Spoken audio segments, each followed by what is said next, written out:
everyone, once again this is Hannah and welcome back to my channel. For today's video, I'll be teaching you about the object pronouns. Salom bahama nomi manhanan mebusha, manas Philippine hastam, mavzoi mo imruz, даргорай Ҷонишинҳои пуркунандави. Привет всем, меня зовут Ҳанна, наш сегодняшний топик это насчет объектных местоимения. Happy Sundays everyone, happy Sunday everyone. Ҷонишанбе мубарак баҳаматон. So, object pronouns. I told you that if this is the sentence, there is a subject, a verb, and an object. Can you remember that? Yes. Subject, subject, mubtado. Verb, fel, glagol. Object, purkunanda, object. Ponele. Subject, иджируkunandai amal as. Okay? Субъект – это кто-то делает главные действия в нашей приглашении. Поняли? Verb – конечно, это наше движение.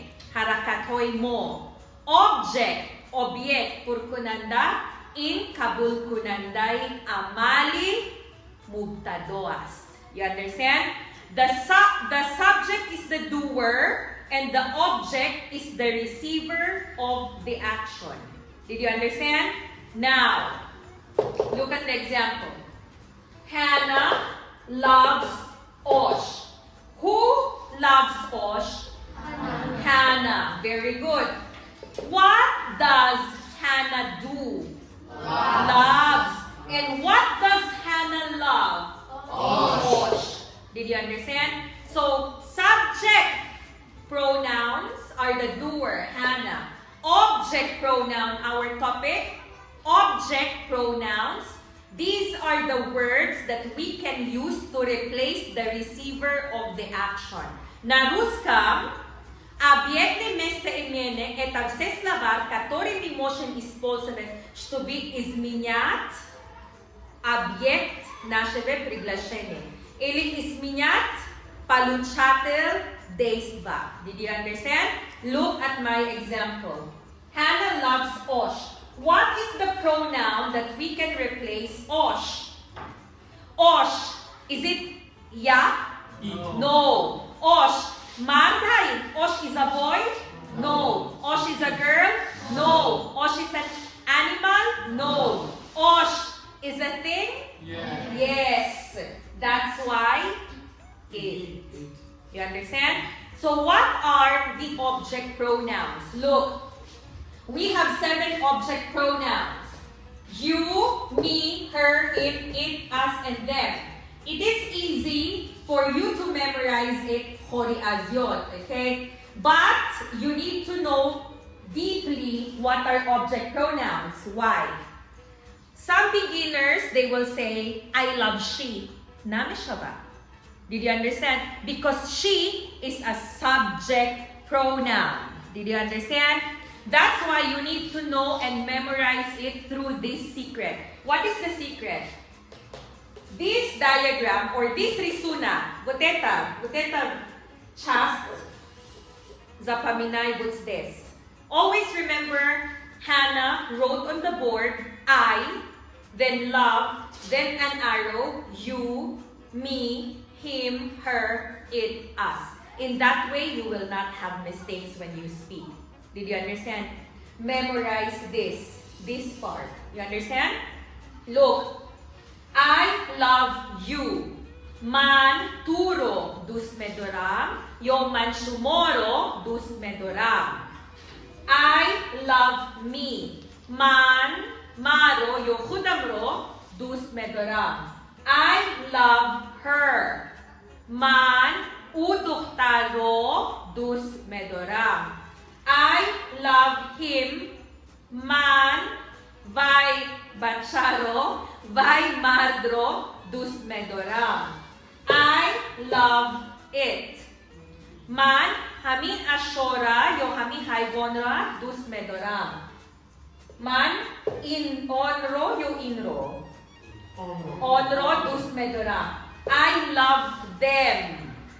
Man onhoro dus medoram. I love us. Man, moro, dus medora. You understand? For you not to make mistake, memorize this part. Or this diagram. Look.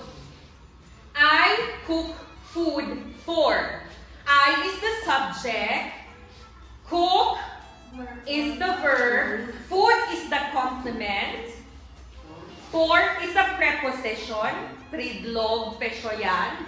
Then these are the object pronouns. Look. I cook food for. Я готовлю. Еда дела. Дела кого? Получатель. Получатель еда, который я готовила. Чего? Смотри. Ман барой киро. Хорок пухта. Барой тура.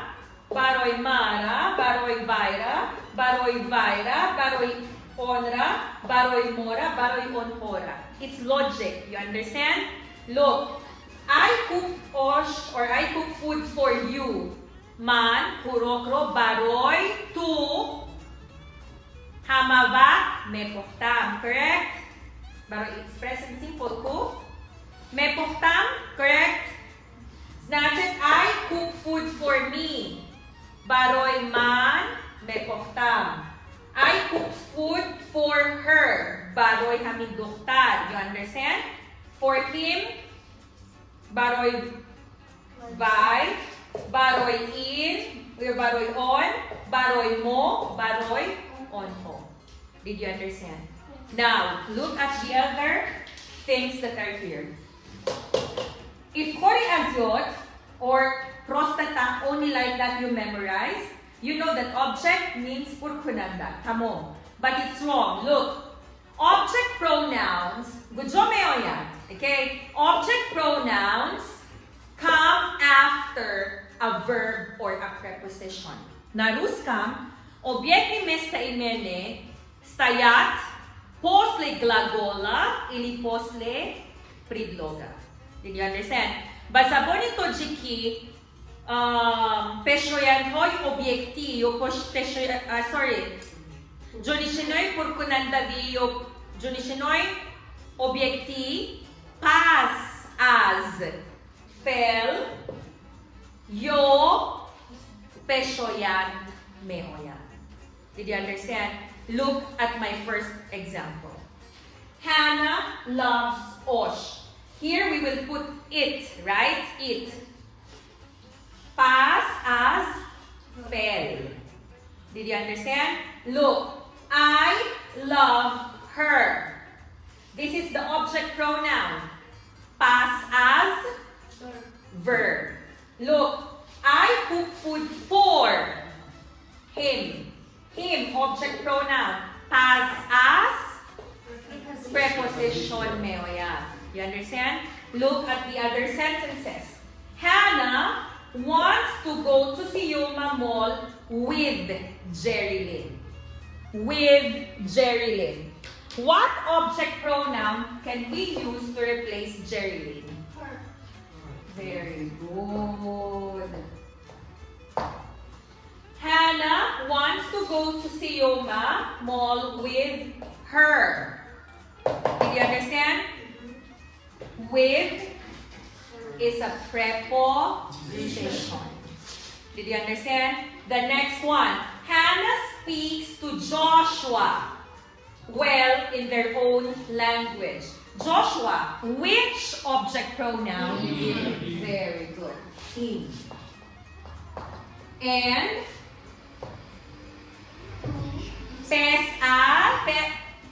pass as preposition. Did you understand?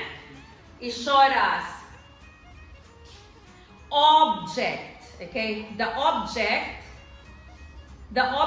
pronoun comes before chi or comes after chi? Verb and preposition. Very good. Comes after a verb or preposition. Did you understand? And object pronoun chi? Doer or receiver of the action? Very good. Do you have any question? No. Thank you so much for watching, everyone. Once again, this is Ҳанна, Faridun One Learning Center, 106-1, Borbad Street, Dushanbe, Tajikistan. Thank you for watching.